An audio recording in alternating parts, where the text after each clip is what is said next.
Please like my videos and subscribe to my channel so my imaginary girlfriend's parents will approve of me. Now on to the topic.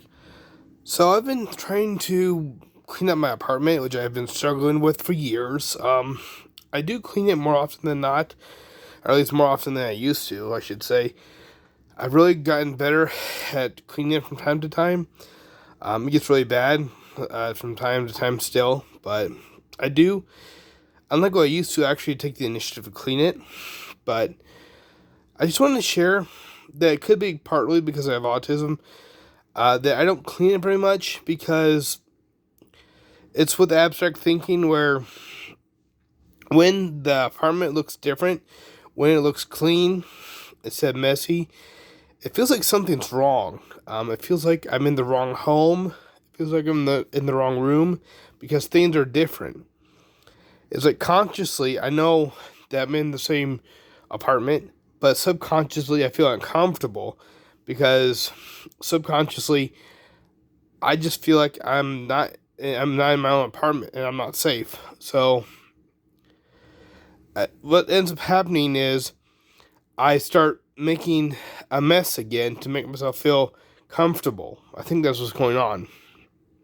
So over time, I have to make it rewritten in my subconscious that just because an apartment is not clean, or just because an apartment is clean, doesn't mean it's not my.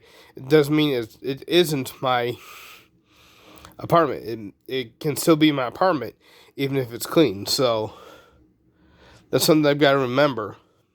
I think they call it abstract thinking, where people with autism, if they are in a room where something's changed, like if you're really low functioning autistic and a piece of furniture has been changed, the autistic person will start freaking out because it doesn't make sense that to them that room is that way.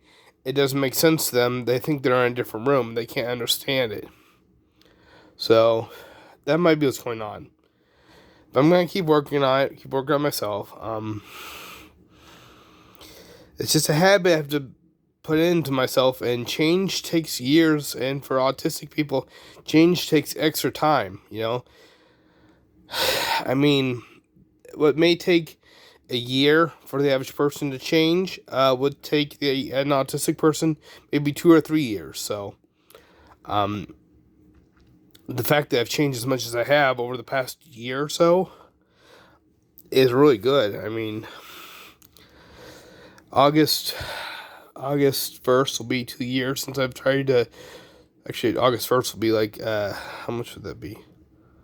August 1st will be like 2 years since I tried to change.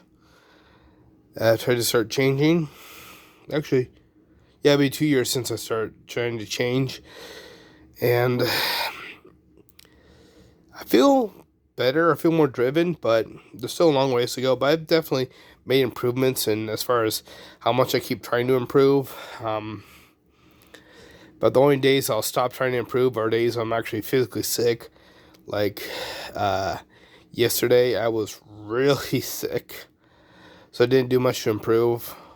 But I mean, I was so sick, I was basically laying around sleeping all day. So it's not like I was so sick, I didn't even want to go on YouTube.